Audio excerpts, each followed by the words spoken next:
Avec vous sur Sud Radio jusqu'à midi pour commenter l'actualité avec Jean-Luc Benamias qui est à Marseille. Bonjour Jean-Luc. Bonjour Valérie, bonjour à tous. Bonjour. Et on est vraiment content en fait.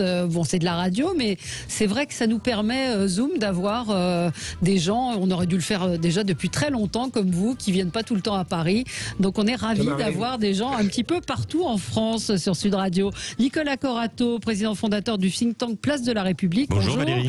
Mathieu Alterman, journaliste. Vous êtes également auteur, écrivain. Vous avez publié Femme fatale aux éditions Quai des Brunes. Et Dominique de Montvalon, journaliste, éditorialiste politique. Bonjour Dominique. Bonjour Valérie. On va parler de François Fillon et de ce jugement, de cette condamnation hier que certains jugent sévère, 3 ans de prison. Évidemment, il y a un appel. Son avocat dénonçait un procès bâclé, un jugement, un procès bâclé. On va y revenir évidemment. Qu'en avez-vous pensé? Emmanuel Macron est-il contraint à prendre un virage vert? Tout à l'heure, je ne sais pas si vous avez écouté Alain Bougrain-Dubourg qu'on recevait et qui, lui, estime qu'Emmanuel Macron n'est pas un président écologiste. Et puis, les maires écolos, qu'en pensez-vous? On en a entendu certains s'exprimer. Comment va se passer la pratique des paroles aux actes? On va en reparler également avec vous. Petit tour de table sur ce qui a retenu votre attention aujourd'hui. Mathieu, ça concerne les élections et en particulier les élections parisiennes. Oui, les élections parisiennes, je trouve que l'équipe d'Anne Hidalgo devrait un petit peu faire profil bas, parce que quand on est élu avec 48% de 35% de votants, c'est quand même pas un raz-de-marée. C'est le cas de beaucoup, hein. Non, c'est pas le cas de beaucoup, justement. Je tiens à rappeler une chose, c'est que l'immense majorité des municipalités en France ont un maire élu dès le premier tour. Le deuxième tour, voilà, il faut quand même rappeler ça. En particulier les maires sortants. À Neuilly, par exemple, c'est 62% sur le maire sortant au premier tour. Hein. Bon. Et puis il y a un truc qui me gêne, c'est que, quels sont les arrondissements qui n'ont pas été remportés par Anne Hidalgo? Ça, c'est intéressant de voir ça. C'est le 5e, le 6e, le 7e, le 8e, le 9e, le 15e, 16e, 17e, soit parisien. En gros les moteurs économiques de Paris. Je suis pas en train de faire une opposition riche-pauvre, mais il y a quand même... Il n'y a pas de moteur économique à l'est de Paris. Il y en a moins qu'à l'ouest. Ah bon. Excusez-moi, il se passe plus de choses dans le 16 et dans le 8 que dans le 12. Ah bon, d'accord, très bien. À Bercy, ça se rien. Et je rajouterai un autre truc. On peut l'élargir. Oui, à Bercy. C'est la lutte des classes. Non, c'est pas la lutte des classes. C'est qu'à un moment, mon propos vient du fait que vous ne pouvez pas, sur certaines mesures, imposer des choses unilatérales sans concertation avec les maires de l'opposition, surtout quand ces maires sont dans des zones qui économiquement pèsent quand même extrêmement lourd. Quand elle prend la décision de fermer certaines zones du Bois de Boulogne, parce que le Bois de Boulogne dépend de la mairie de Paris, il faut pas oublier que les arrondissements frontaliers du Bois de Boulogne, c'est le 16e ou le 17e, ou alors des villes comme Boulogne, tout simplement, Neuilly, qui sont pas du tout aux mains du clan d'Hidalgo, et qui a un problème. Il y a un problème de gouvernance. C'est ce que je veux dire. Faire attention. C'est une démocratie. Les gens ont voté quand même dimanche. Il fallait une prime pour les riches. Vous avez raison. Les gens. Non, c'est pas un problème de riches. C'est pas un problème pour les riches. Il y a des arrondissements où ce n'est pas le camp d'Hidalgo qui gouverne, clairement, et on leur impose des choses. Pas un clan. Faites attention aux mots que vous employez. Excusez-moi, en gros, je veux dire, quand elle ferme l'avenue de Clichy à la voiture en double sens, vous avez des gens qui ont des parkings sur cette avenue qui disent on est embêté, on peut pas sortir chez nous. Des gens ont voté pour ça, oui. Des gens ont voté pour ce programme. C'est pas des gens. Oui, mais les gens qui ont voté pour ça ne sont pas des gens qui habitent dans les lieux où on applique les choses. Mais alors, la ville de Paris, elle appartient à tous les Parisiens. Vous avez raison. La ville de Paris appartient à tous les Parisiens. Anne Hidalgo ne devrait pas oublier qu'il y a quasiment la moitié de la ville qui n'a pas voté pour elle. Voilà. Mais j'entendais aussi qu'à Bordeaux, il n'y a que 20% des gens qui ont élu, des électeurs qui ont élu ce maire. Ben oui, donc moi je comprends que c'est la démocratie, mais il y a quand même un souci moral. Jean-Luc Benamias. J'apprends des choses incroyables. Donc sur Paris, il n'y a qu'à l'ouest où il y aurait des emplois créés. Enfin écoutez... Non, il y a plus d'entreprises qui viennent à l'ouest qu'à l'est. Non. C'est pas moi qui l'invente, malheureusement. Mais j'essaie de parler de réalité, moi, pas de supposition. C'est réel. Vous regardez autour de la gare d'Austerlitz et autour de la gare de Lyon, il me semble qu'il y a des pôles économiques extrêmement importants. Et c'est pas fini, je pourrais en prendre d'autres exemples, notamment par rapport à la place de Clichy et à la porte de Clichy. Donc vous êtes en train d'inventer. La Défense, à ma connaissance, n'appartient pas à la ville de Paris. Hein. Non, à Courbevoie qui est géré par la droite. Bon, et après, prendre comme exemple de l'élection au premier tour, la ville de Neuilly-sur-Seine, c'est extrêmement fort comme exemple. Ça, c'est très très fort. Très très très fort. Bon, on va passer on va parler d'autres choses. Ça concerne quand même toujours les élections. Nicolas, vous, c'est quoi? Je ne sais pas de quoi vous voulez nous parler. Oui, alors moi, je suis un peu en retard sur mon coup de... J'ai cherché désespérément un coup de cœur pour la dernière, puis j'ai pas trouvé. J'avais pas l'âme à coup de cœur. Donc, je vais revenir sur un coup de gueule qui concerne les élections municipales, qui concerne l'abstention, parce que on a entendu beaucoup de choses sur les plateaux dimanche soir sur ce sujet. Beaucoup de choses sur l'offre politique, sur la société de défiance. Et je pense qu'il y a un moment où il faut mettre aussi les électeurs face à leurs responsabilités. Les premières études qualitatives sortent là sur les résultats électoraux de dimanche soir, et on est en train de découvrir qui n'est pas allé voter. Et qui n'est pas allé voter, en gros, il y a deux grandes parties. Il y a l'électorat de ce qu'on appelle le bloc bourgeois, Macron, centre-droit, droite classique, qui est moins allé voter que l'électorat de gauche, qui est assez intéressant, parce que normalement, c'est l'électorat de gauche qui a du mal à se mobiliser. Mais surtout, moi, ce qui m'intéresse, c'est ce qu'on appelle le défaut de vote de la France périphérique. Pour dire les choses très clairement, les gilets jaunes et puis les territoires où les gilets jaunes étaient très actifs connaissent des taux d'abstention très importants, en tout cas dans cette population-là. Et moi, j'ai juste une réflexion, et je sais que ça ne plaît pas à certains de vos auditeurs, mais quand même...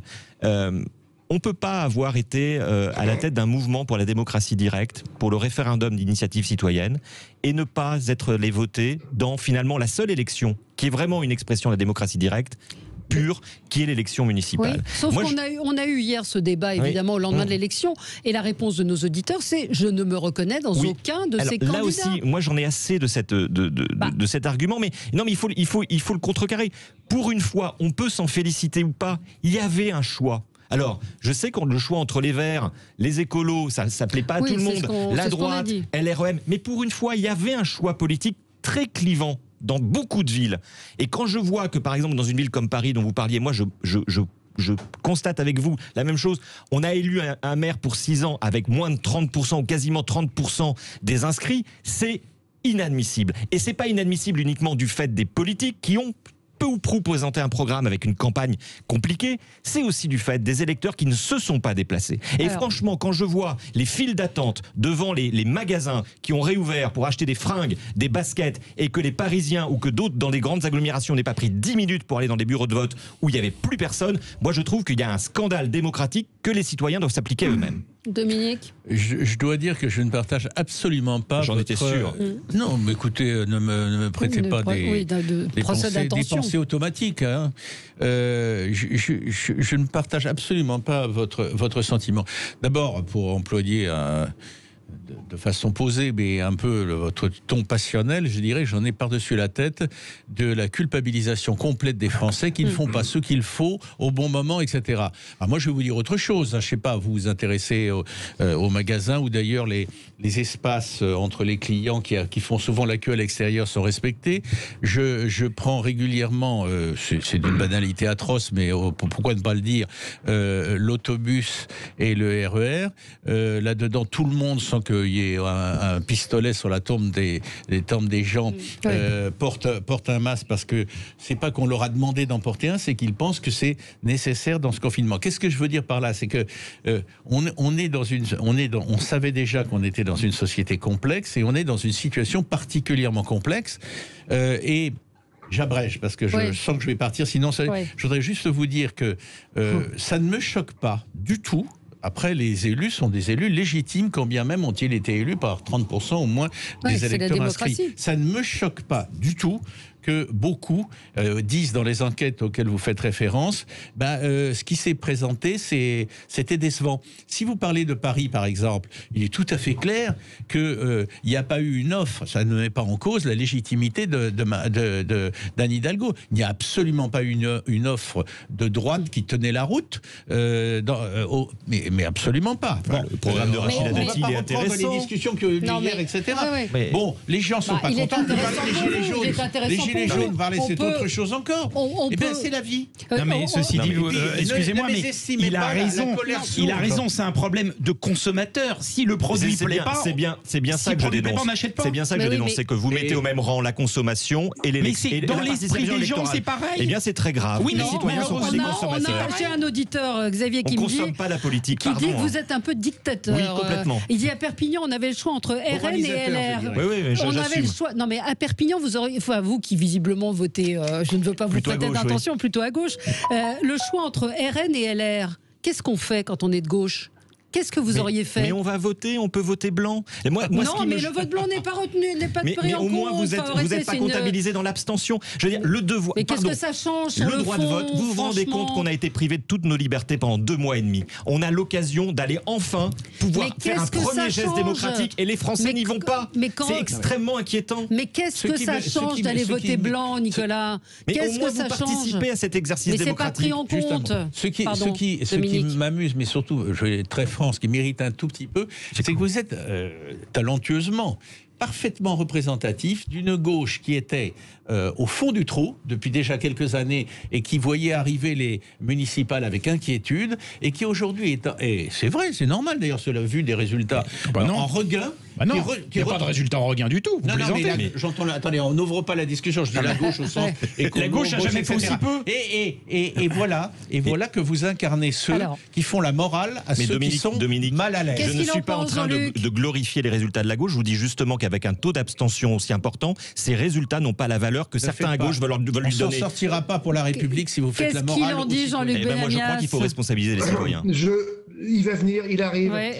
Je pense que ceux qui ne vont pas voter quand on leur propose de voter ont bien le droit, mais je pense qu'il est légitime de penser que ceux qui ont été votés, donc les maires ou mairesses qui ont été élus, sont extrêmement légitimes. Si on ne participe pas, c'est un régime censitaire. Non, pas du tout. Ça n'a rien à voir avec un régime censitaire. Les gens, ils font ce qu'ils veulent. Et par ailleurs, selon les endroits, c'est très différent. Parfois, on est à 20%. C'est vrai que dans les quartiers populaires, c'est extrêmement difficile. Et parfois, on est au-delà de 50% dans la participation. Voilà. Bon, c'était pas facile. C'est vrai que moi, je pense qu'on ne peut pas dire à chaque fois qu'il y a plusieurs listes qui se présentent, que souvent il y a 6-7 listes qui se présentent au premier tour. On ne peut pas dire qu'on n'a pas l'expression large d'une possibilité. Bon, il y a des gens qui sont désespérés, qui pensent que le suffrage universel n'est plus bon. Moi, je pense qu'il est toujours absolument essentiel. Et je pense que, je le redis, l'ensemble des maires, que ce soit au premier tour ou au second tour qui ont été élus, sont totalement légitimes. Allez, on va marquer une pause et on continue notre petit tour de table dans un instant. De retour avec vous sur Sud Radio jusqu'à midi. Vous retrouverez ensuite André Berkoff. Alors bon, on a pris un petit peu de temps pour parler de la légitimité ou non du vote. Qu'on continue notre petit tour de table. Jean-Luc Benamias, qu'est-ce qui a retenu votre attention? De quoi vous aviez envie de nous parler? Un coup de gueule sur l'expression Khmer vert, utilisée régulièrement. Khmer vert, ça fait référence à quoi? Ça fait référence à Khmer rouge au Cambodge. Faire référence à l'extermination de plusieurs centaines de milliers de personnes, si ce n'est de millions de personnes, par rapport à l'expression Khmer, je trouve que c'est un peu grossi, un peu excessif. Voilà. Donc, arrêtons de penser. On peut critiquer, on a le droit de critiquer tel ou tel dirigeant vert et telle ou telle pensée verte.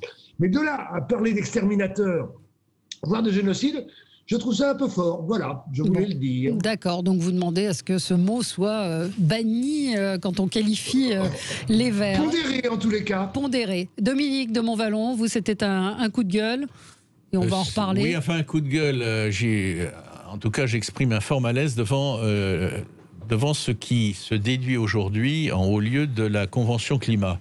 Alors, je résume mes sentiments. Premièrement, j'entends parler de cette convention climat. Je ne comprends pas très bien ce dont il s'agit au début. Et j'ai tendance à sous-estimer ou à prendre à la légère cette affaire-là. Deuxième temps, je vois qu'elle se structure, qu'elle s'organise. Je trouve ça intéressant. J'apprends que les gens sont tirés au sort sur des listes. Et quelles listes et tout, comment. Je note au passage que Cohn-Bendit a été tiré au sort. Et puis il a finalement renoncé quand même à ça. Mais bon, bref, ça commence à se structurer un peu. Troisième temps, je me rapproche de notre actualité, je vois, c'était hier à l'Élysée, dans le parc de l'Élysée, Macron qui s'adresse à l'ensemble. Parlez bien dans le micro, Dominique. Ouais. Qui s'adresse à l'ensemble des 150, je pense, qui étaient présents là, et il faisait un compte rendu en leur disant: je retiens la plupart de vos propositions, sauf 3, enfin bon, peu importe, on rentre pas là-dedans, etc. Bon, j'ai dit oulala, ça commence, enfin oulala. Voilà, c'est ambivalent, ça devient très très très sérieux. Et puis, là, je suis dans une certaine perplexité, parce que j'ai appris de la bouche du président qu'il avait l'intention d'organiser plusieurs conventions de cet ordre-là. Et je veux dire, l'idée que maintenant la vie publique, en bonne et due forme, doit passer par des assemblées issues du terrain, tirées au sort, solidement coachées. Oui, solidement coachées chaque fois. On verra pour les autres thèmes ce qu'il en est. Et que ça puisse se généraliser. Bon, ça m'inspire, je reviens sur le mot, un certain malaise.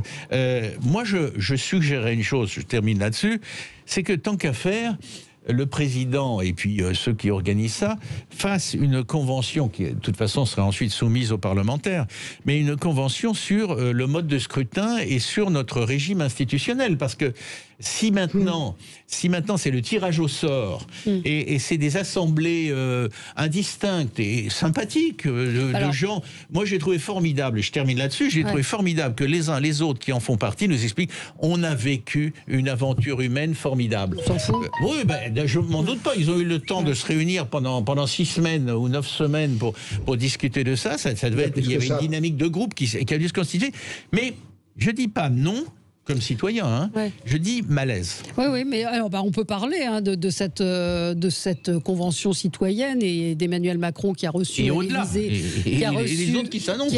Qui a reçu à l'Élysée hier les membres de cette convention en acceptant la très grande majorité, sauf 2, le 110 km/h et la taxation pour financer l'écologie, des dividendes.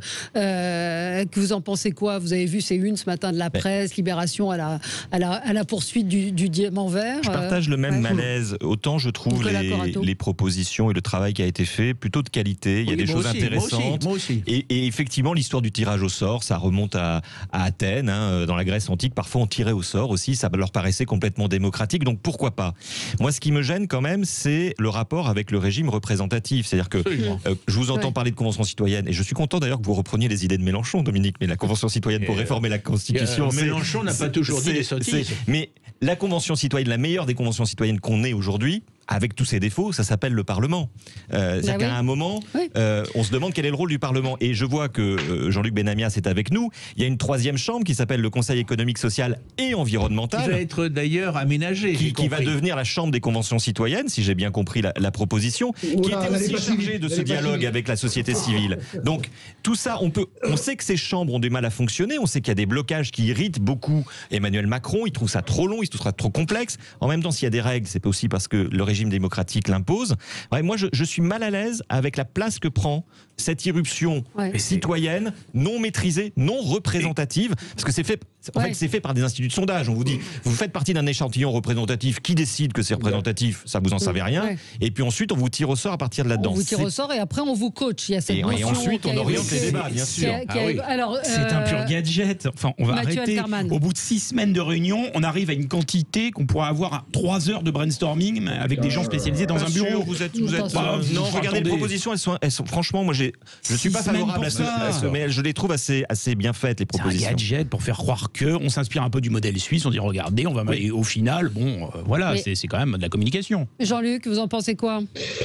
D'une part, c'est pas 6 semaines, c'est plusieurs mois. Évidemment, il y a eu l'espace confinement qui a fait que c'était par Zoom et pas en présence directe, mais c'est donc plusieurs mois. Mais je suis assez d'accord avec ce qui a été dit juste avant.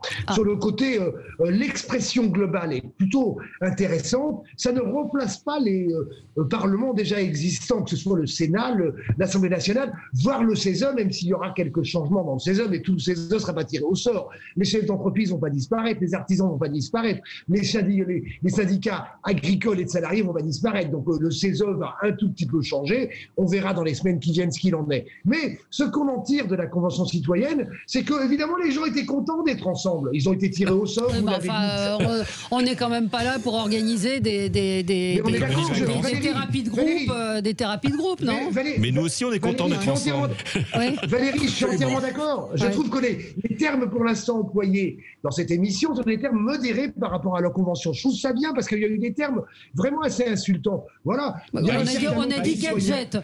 Mathieu Alterman a dit gadget, donc c'est pas insultant, mais c'est quand même pas gadget dans la forme. Je pensais les autres. Je parlais des autres prises de parole avant Monsieur Alterman. Mais par exemple, il y a nos habits. Il faut changer nos habitudes de consommation, voire de surconsommation. C'est très intéressant. Oui. Voilà. Oui, ça me répond à, mais combien ça coûte pour arriver à des phrases pareilles, voilà. Se nourrir est un besoin vital qui génère de nombreuses émissions de gaz à effet de serre. Comment réinventer un dispositif alimentaire durable et accessible? Il n'a pas tort, Mathieu Alterman, c'est quand même... c'est des lapalissades, quoi. Quand vous descendez dans le rapport proposition par proposition, ça se décline par des propositions très concrètes qui sont d'ailleurs pour certaines très clivantes et qui s'attaquent y compris pas uniquement à une écologie de la répression du consommateur, mais à une écologie qui s'applique à la production. Moi, je trouve qu'il y a dans ce rapport, il y a du travail pour tous les lobbyistes, hein, ceux qui défendent les consommateurs, ceux qui défendent les entreprises et les industriels. Donc ça me paraît plutôt équilibré. Et ensuite, il faut voir ce que le débat public en fera. Mais je trouve que les propositions ont du corps. Ce qui est intéressant, c'est que Emmanuel Macron ait dit devant les conventionnels, les citoyens, on va dire, c'est un beau mot, citoyens, et dit mais on va faire ça. C'est un début. Il va y avoir plusieurs conventions. Et mais pourquoi pas, je dirais. Mais attention. En tout cas, je le relève avec force. Pas avec gravité, mais avec force.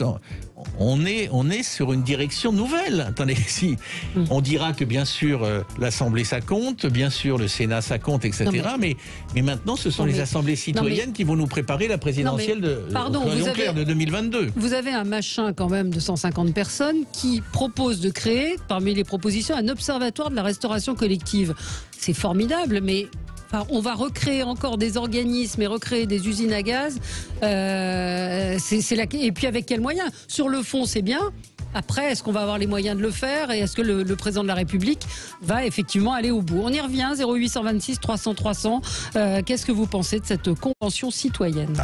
Avec vous sur Sud Radio jusqu'à midi, une information. Le quartier de la Défense à Paris est bouclé et évacué en ce moment même puisqu'un homme aurait été aperçu avec une arme automatique, un gilet sombre et un masque noir. Donc le quartier de la Défense, si vous êtes parisien en région parisienne, évitez ce quartier qui est pour l'instant bouclé. On vous en dira plus quand on en saura plus. On va parler de François Fillon dans un instant, mais je voulais juste quand même qu'on précise le rôle d'Emmanuel Macron hier, enfin son attitude face à cette convention. Il est clairement en campagne.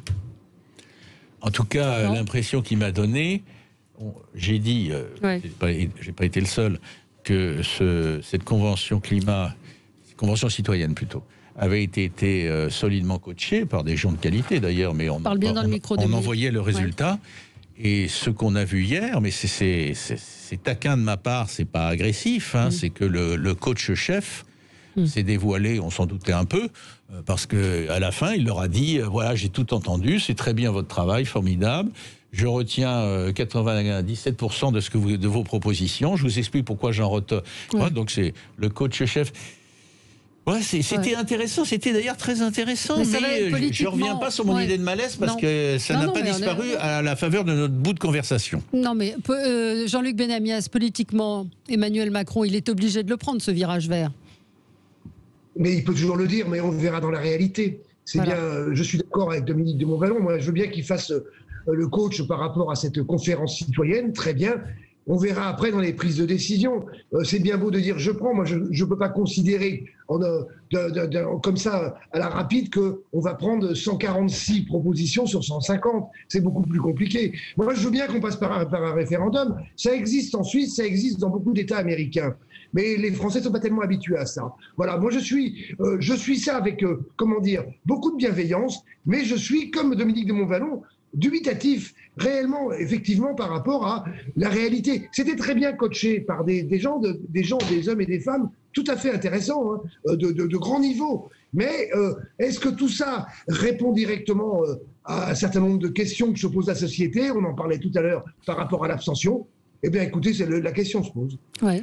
Oui, enfin, pour moi, je le répète, c'est de la communication. Ce qui se passe, c'est que l'année dernière, lors du mouvement des Gilets jaunes, il y a eu des grands cahiers où les gens ont pu remplir ce qu'ils attendaient. Ils se sont servis de ces données-là pour mener aujourd'hui à ça. Et en même temps, pourquoi pas? C'est un début de campagne pour se faire réélire, faire un petit peu de démocratie participative. Maintenant, je sens quand même un grand cynisme derrière. Moi, je trouve que c'est très pratique, l'écologie, quand on part en campagne, parce que c'est le temps long. Donc, on n'est pas obligé de prendre des engagements tout de suite. D'ailleurs, dans les propositions qui ont été avalisées par le président de la République, elles sont toutes pour les plus courtes à l'échéance 2025, pour les autres à 2040. Finalement, on aurait envie d'entendre le président de la République sur ce qu'il compte faire d'ici 2022. Parce que s'il y a une urgence écologique, moi, je ne sais pas s'il y a une urgence écologique, je le pense. Je sais qu'il y a un débat. Mais si on dit qu'il n'y a plus de débat et qu'il y a une urgence écologique, on a encore 2 ans pour agir. Qu'est-ce qu'il fait d'ici 2022 ? Mais il faut ajouter, parce qu'on l'a peu fait jusqu'ici, c'est que ça a été jeté en l'air. On va voir ce que ça va donner, comment ça va retomber. C'est que le président a annoncé qu'il allait faire un référendum ou 2, en tout cas un référendum, et si j'ai bien compris, avec différentes cases. Un référendum sur quoi, dans quel contexte, et puis on sait, les Français étant ceux qu'ils sont, quel est le sort la plupart du temps des référendums, quelles que soient leurs bonnes intentions initiales. Absolument. Allez, on va parler donc de cette condamnation hier qui est tombée. L'ancien Premier ministre François Fillon, son épouse et son suppléant Marc Joulot ont été jugés coupables lundi lors de leur procès pour des soupçons d'emploi fictif. Il a été condamné à 5 ans de prison, dont 2 fermes, tandis que son épouse a été condamnée à 3 ans de prison avec sursis. Le tribunal correctionnel n'a pas prononcé de mandat de dépôt et il y a une amende de 375 000 € et une peine d'inéligibilité de 10 ans qui ont été également prononcées. Donc il ne va pas en prison pour l'instant, mais c'est vrai que les 2 ans de prison font que la prison n'est peut-être pas évitable. Alors, est-ce que les politiques aujourd'hui sont victimes d'une plus grande sévérité? Est-ce que la peine, selon vous, est juste? C'est grosso modo ce qu'il méritait, ce que la loi prévoyait. Je ne sais pas qui veut commencer. Qui vote le code pénal Nos parlementaires, dont M. Fillon était membre. Donc les peines qui ont été prononcées hier ne tombent pas du ciel, elles sont inscrites dans la loi.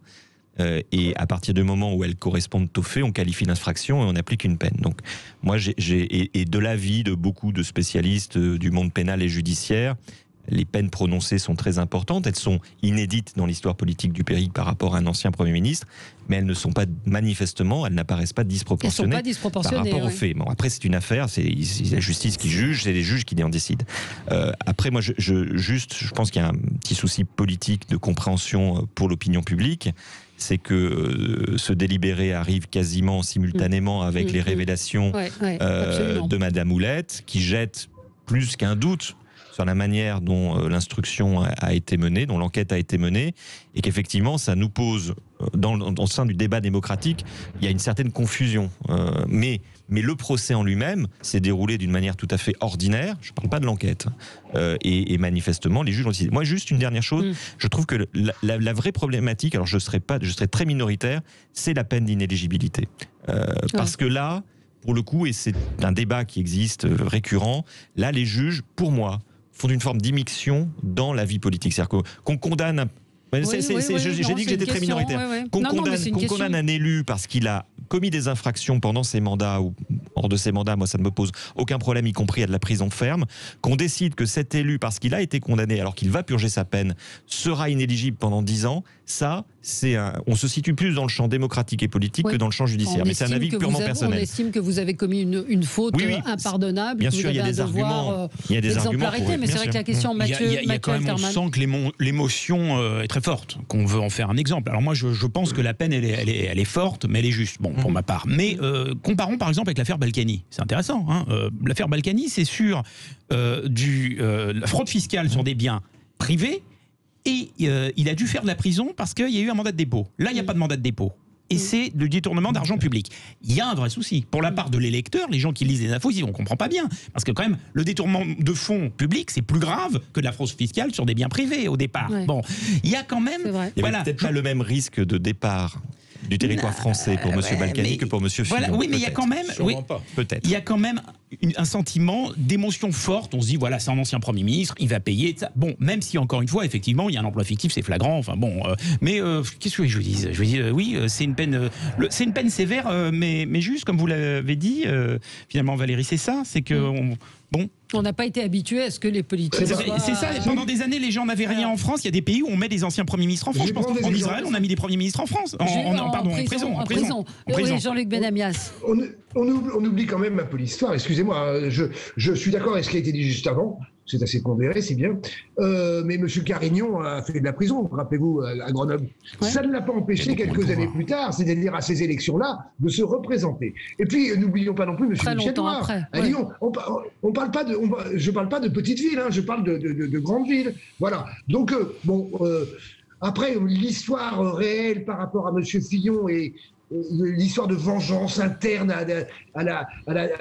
aux dirigeants de la droite française de l'époque, tout ça, évidemment, chacun l'a en tête. Mais voilà, bon, c'est à la fois très lourd et à la fois, monsieur, pour l'instant, il y aura sans doute appel, évidemment, c'est même sûr et certain. Et pour l'instant, M. Fillon ne va pas en prison. Oui, Dominique. Vous me demandez si la... Oui, est-ce que la peine est... Alors, ce qui est intéressant, et vous avez tweeté sur le sujet, c'est-à-dire le lien avec les affaires du PNF. C'est-à-dire, est-ce que, au moment de rendre le jugement... Je partage ce qui a été dit. Est-ce qu'elle est juste? J'en sais rien. C'est à chaque Français de se faire une idée. Et puis, bon. Est-ce qu'elle est sévère? Évidemment, elle est sévère. Il y a deux autres éléments que je voudrais ajouter. C'est que le personnage, la personnalité de François Fillon, c'est quelqu'un qui, de tout le temps, mais on le vérifie là, a été très solitaire, très secret, pudique, on peut le dire comme ça, mais très peu partagé au bon sens du terme. Au bon sens, il joue pas en équipe. Ouais. Et bon, je pourrais ajouter d'autres éléments qui ne sont pas accablants. La situation est suffisamment accablante pour lui. Mais la première chose que je voudrais dire, c'est que psychologiquement, il n'arrive pas à inspirer à l'ensemble des Français, y compris à ceux qui ont voté pour lui ou qui s'apprêtaient à voter pour lui, une forme de sympathie spontanée qui aurait pu venir. Il y a un mystère du personnage Fillon. N'oublions pas quand même ce qu'il disait sur ce terrain-là de Sarkozy, qu'il avait nommé Premier ministre et qu'il avait gardé comme Premier ministre pendant 5 ans. Et puis... Et l'autre chose qui me frappe, c'est que je pense aux dégâts, je le dis avec mesure, mais aux dégâts qu'il a commis vis-à-vis, c'est une réalité objective, vis-à-vis de ce qu'il est convenu d'appeler le peuple de droite. Comme j'ai suivi à l'époque de près la campagne présidentielle de Fillon, c'est vrai que j'ai été surpris au début, puis j'ai constaté, puis j'ai été un peu estomaqué. Il avait déclenché dans une fraction, c'est pas l'ensemble du peuple français, mais il avait déclenché un véritable enthousiasme. Il y avait un processus Fillon, quelque chose et tout. Et il tenait à la tribune des propos très radicaux, y compris sur le terrain du droit, de la justice, de truc. Et il avait un programme. Et après, on réécrit pas l'histoire, je réécris pas l'histoire, il s'est obstiné, j'allais dire enferré en tout cas. Il a provoqué des dégâts qui sont... J'en rajoute pas, sa situation est déjà terrible, mais qui sont objectivement considérables, dont la droite mettra beaucoup de temps à se remettre. Oui, absolument. On a un auditeur en ligne avec nous, François, bonjour. Oui, bonjour. Donc je peux rajouter quelques petites choses. Oui. C'est que ce brave monsieur, déjà, il a parlé de rallonger la retraite pour les braves citoyens, et que ce monsieur, donc, pour son épouse, qui n'a jamais rien fait de sa vie, elle perçoit sûrement une retraite sur les fonctions qu'il lui avait attribuées. Des fonctions, il ne faut pas oublier, fictives. Ouais. En plus, ces enfants, ils ont bénéficié de l'argent de l'Assemblée nationale pour faire leurs études. Moi-même, mes propres enfants, j'ai dû faire des prêts et des emprunts pour payer les études à mes propres enfants. Voilà, donc si ça choque pas le peuple, moi ça me choque particulièrement. Et pour terminer, il a complètement désavoué le monde politique et par son action. Et nous-mêmes, moi je suis particulièrement choqué et très heureux qu'il ait une peine que je trouve normale de 2 ans de prison ferme, parce que le moindre citoyen qui commet la même chose, il irait immédiatement en prison. Donc il s'estime heureux. Voilà, c'est tout ce que j'avais à dire. Mais c'est intéressant en tout cas la question que vous soulevez, effectivement, de savoir si elle va toucher sa retraite de l'Assemblée nationale ou non. Non, mais c'est un point de vue intéressant que ce monsieur, parce qu'effectivement les gens qui sont contre la politique appliquée par François Fillon se disent attendez, il se moque de nous, il n'applique pas ça chez lui. Je pense que l'autre souci, c'est que effectivement il avait un programme, il y avait un vrai espoir Fillon lors de la campagne, et on a tous l'impression que c'est quelqu'un d'intelligent, très capable, mais qui a fait passer son train de vie avant tout finalement. Et on se dit, d'ailleurs c'est ce que disent les proches, et les gens comme de son parti politique disent, on le savait, il y a un vrai problème avec l'argent. C'est terrible, parce que c'est à la fois terrible pour les gens qui ne l'aimaient pas, comme le monsieur, ils disent c'est injuste, et les gens qui l'aimaient bien se disent pourquoi lui en fait. On est un peu tous à seul. Il il est responsable de ces actes. Pourquoi lui qui incarnait l'espoir se trouve finalement pire que les autres? Quand il était en ascension, Cahuzac, ministre des Finances, quand il était en ascension politique, ça, jusqu'au primaire à peu près, quand il a contribué à écarter Sarkozy et d'autres, et Juppé d'ailleurs, il y avait quelque chose qui semblait se passer. Mais c'était incroyable la façon dont il était seul avec un tout petit groupe, même vis-à-vis du parti politique qu'il entendait représenter, et au-delà, puisqu'on est candidat à l'élection présidentielle, c'est une large fraction des Français. C'est une démarche, là aussi, je reprends le mot, mais dans un autre contexte, qui inspirait et inspire le malaise. En fait, vous regardez un film, vous avez un héros, puis au dernier moment, vous vous rendez compte que c'est le méchant. Ouais. C'est un peu ça, quoi. Alors, nos auditeurs disent que c'est peut-être pas le héros pour tout le monde. Hein. Il y en a qui bien sûr, mais il y en a. Mais il y avait effectivement pour les gens de droite, c'était. Vous avez raison, en tout cas, ça avait même été ceux qui ne l'aimaient pas n'imaginaient pas la situation qui a surgi depuis déjà 2 ans. Voilà, mais il a fait appel, donc on verra la suite. Allez, on se retrouve dans un tout petit instant avec vous. On continue à commenter l'actualité. Parlons de ces maires écolos, de ces maires verts. J'ai pas dit que maire, Jean-Luc Benamias. On y revient dans un instant. Avec vous sur Sud Radio jusqu'à midi. Vous retrouverez ensuite André Berkov. Je suis avec Jean-Luc Benamias, Nicolas Corato, Mathieu Alterman et Dominique de Montvalon. Donc, de nombreuses villes ont élu un maire vert. Un maire vert comme à Bordeaux, Pierre Humic, qui veut il veut alerter ses administrés sur les dangers de la 5G. C'est également le cas de la maire de Besançon, des programmes 100% bio dans la restauration, réduction de la place de la voiture, 100% marchable et cyclable. Est-ce que toutes ces intentions sont applicables? Alors peut-être Jean-Luc Benamias, vous êtes avec nous depuis Marseille. Est-ce que c'est un nouvel avènement? Ça rejoint un petit peu ce que disait tout à l'heure Mathieu Alterman, c'est-à-dire une majorité va devoir accepter ces décisions. Depuis Marseille, où on aimerait bien savoir quel sera le résultat à Marseille, car vous avez bien vu que c'est la dernière ville dû à la loi PLM, qui est très, très compliqué. Bon, on y reviendra peut-être dans une autre émission. Bien, 2 exemples quand même. Savoir si les Verts sont capables, hommes ou femmes, de diriger des grandes villes. Vous savez, ça fait quand même à peu près 50 ans que l'écologie politique existe, depuis l'élection présidentielle de René Dumont. Bon, 50 ans, ça commence à devenir un âge relativement adulte. Je prends 2 exemples de réussite. L'exemple de réussite, c'est Éric Piolle, à Grenoble. Est-ce que les citoyens de Grenoble n'ont pas reconduit Éric Piolle au bout de 6 ans de mandature? Si, et très largement. Je prends un autre exemple avec une femme qui s'appelle Marie Blandin. Quand elle a géré la région Nord-Pas-de-Calais, la région Nord-Pas-de-Calais n'a pas été laissée après quand elle a perdu, laissée sans dessous. Donc globalement, moi je pense que tous ceux qui ont été élus ont les capacités, au moins autant que les autres hommes et femmes politiques. Après, on verra. Vous avez cité, Valérie, quelques exemples qui sont des exemples évidemment un peu costauds. La 5G, c'est un vrai débat, mais bon, je ne pense pas qu'une mairie se joue uniquement sur savoir si on met en place la 5G ou pas. Donc, c'est plus sur leur capacité en tant que maire et mairesse à répondre à l'opinion publique et aux électeurs et électrices en général, et pas en particulier. Moi, je leur fais confiance. Évidemment, ça ne vous surprendra pas. Ce matin, je voyais un tweet de quelqu'un qui disait « Je regarde la fiche Wikipédia de Grégory Doucet, le nouveau maire écolo de Lyon. Il a 47 ans, il n'avait jamais travaillé en entreprise, il n'a fait que de l'associatif de Katmandou à l'Afrique. Même profil pour Yannick Jadot. On est face à des ados attardés.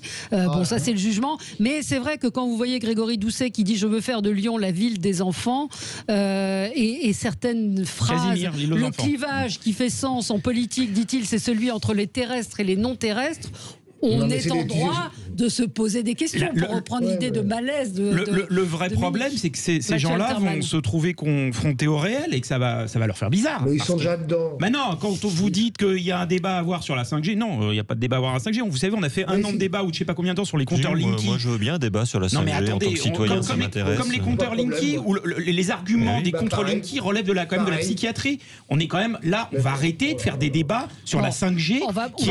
Oui, mais on va pas faire le débat, mais c'est vrai que... C'est ridicule. Les Français ont voté, ils veulent un débat sur la 5G dans certaines villes. Vous avez suivi les résultats. Les gens qui ont voté pour les maires écolos, c'est pas un problème, ils s'en foutent de la 5G. C'est ridicule d'expliquer ça en Asie, qu'en France, on est en train de faire des débats. On est peut-être un pays attardé, mais au moins on débat. Oui, c'est Astérix, quoi. Dominique, vous en pensez quoi? Je pense que les Verts ont l'avenir pour eux à 2 conditions. Sûrement plus que 2, mais je n'en mentionnerai que 2. Premièrement, que les maires aujourd'hui, peut-être d'autres demain, à des postes plus élevés, quand ils s'adressent du poste où ils ont été élus à leurs concitoyens, à leurs administrés, les prennent en compte tous. Et ils ne parlent pas au peuple vert, ils parlent à l'ensemble des habitants, par exemple de Lyon. Et ainsi de suite. Et le jour venu, si le jour vient, au moment de la présidentielle, il ne s'agira pas de s'adresser à ceux qui vibrent devant la couleur verte et ce que ça signifie, après tout pourquoi pas, mais il s'adressera à l'ensemble des Français. Donc là, de ce point de vue-là, ça paraît enfoncer des portes ouvertes, mais il y a du boulot encore, il y a du boulot. Et puis, la deuxième chose, c'est qu'ils fassent un peu le ménage. Alors, le ménage, ils ne vont pas le faire en virant des mecs, etc. Mais il faudra quand même qu'une décantation se produise en leur sein. Il y a des gens qui sont mis un masque vert et qui en réalité sont leur droit le plus strict, mais moi j'ai le droit de les récuser, qui sont en réalité d'ultra-gauche ou extrême-gauche, etc. Il y a des gars qui sont bizarres. Alors, ils sont une minorité, hein. Ils sont une minorité là-dedans. C'est quoi bizarre ? Je veux dire, quel est leur... Je voudrais savoir. Alors, je vais le prendre plus globalement pour justement pas m'intéresser à... Extinction Rébellion, par exemple. Non, mais voilà. Extinction Rébellion, absolument. Oui. Je voudrais savoir quel est le point de vue des... parce qu'ils veulent aspirer demain à être candidats à l'élection présidentielle. Et qui sait, et peut-être à la gagner, s'ils trouvent un candidat fédérateur. Quelle est leur position vis-à-vis de l'immigration irrégulière? Quelle est leur position vis-à-vis des islamistes qui marquent des points? Quelle est leur position vis-à-vis de la laïcité et du communautarisme? Bon, j'arrête. La plupart d'entre eux, je sais ce qu'ils pensent, y compris Jean-Luc Benamias, mais j'ai fini. Mais beaucoup d'autres, c'est pas clair. Il s'agit donc pas seulement de la 5G. Alors moi, j'ai quand même une inquiétude que je pense qu'ils vont s'en sortir. Évidemment qu'ils peuvent être maires, il n'y a pas de problème. Mais on a parlé des groupuscules plus extrémistes comme Extinction Rébellion. Je pense que ce qui risque de se passer, c'est que ces groupuscules trouvent que finalement ces maires-là, en gros, sont des vendus, sont pas assez verts, sont trop modérés, sont trop sérieux. Voilà, trop sérieux. Et on peut avoir une multiplication de ces groupes, justement, qui sont aujourd'hui minoritaires. Moi, c'est ce qui me fait peur. S'il s'avère que les maires verts, finalement, font très bien leur travail, mais n'arrivent pas à satisfaire une partie des électeurs ou de leurs fans très, très excités, on peut avoir des problèmes. Il faut qu'ils s'adressent à l'ensemble de la population et pas aux ultras. C'est uniquement dû dans l'électorat écolo, ça, des gens qui seraient un peu plus extrémistes que ceux qui ont été élus. Regardez à droite et à gauche, c'est pas vraiment uniquement dans l'électorat écolo, hein. Ou alors je ne comprends pas la société. Oui, mais Jean-Luc Benamias, les ultras ailleurs, ils sont bordurés. Ils sont bordurés. Ils ont des partis. C'est ce qu'on attend des Verts. Ils sont pas super bordurés en ce moment. En ce moment, ils ont été libérés, les ultras ailleurs, non? Éric Zemmour, il n'est pas très borduré, Dominique. Il ne représente pas la droite républicaine. Ah bon? C'est pas ce qu'il dit. Hein. Mais en tout cas, on va voir effectivement avec ces maires verts ils vont être jugés sur pièce. On va voir ce que ça va donner. Et ils peuvent réussir s'ils sont sérieux. Il y a un petit réflexe, un peu petit bourgeois quand même. Moi, je lis l'article ce matin, pardon Dominique, dans le Figaro sur la peur. Pas au Figaro, qui est un excellent journal. C'est un excellent journal que je lis tous les matins. Vous l'achetez, vous le lisez. Bien sûr. La peur dans le Bordeaux chic. Alors, vous lisez ce truc, on a l'impression de se retrouver dans ce titre et dans cet angle. On a l'impression de se retrouver en 1981. Vous savez, avec des gens qui s'imaginent que les chars vont arriver sur les Champs-Élysées. Là, on a l'impression que Greta Thunberg va débarquer à Bordeaux et va raser. C'est pas la pire des choses qui pourrait leur arriver. Mais franchement, il faut regarder les choses un peu plus calmement. Mais d'un autre côté, on nous explique aussi que ce vote écolo, il est dû aux bobos, des grandes villes et pas aux ruraux. C'est peut-être, moi, c'est là où mais c'est pas vrai, ça. Mais c'est là où, moi, la seule question que j'ai sur les écolos, c'est est-ce que les écolos sont-ils encore de gauche? Moi, j'ai plus cette question-là.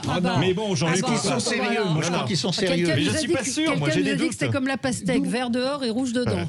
D'où vient cette idée qu'il n'y a pas d'électorat écolo dans le monde rural? Vous regarderez dans les 30 000 élus qui ont été élus au premier tour, le nombre d'écolos qui ont été élus dans le monde rural. Il y en a des centaines. Alors, faut arrêter avec ça. C'est comme si le monde rural était totalement différent du monde urbain.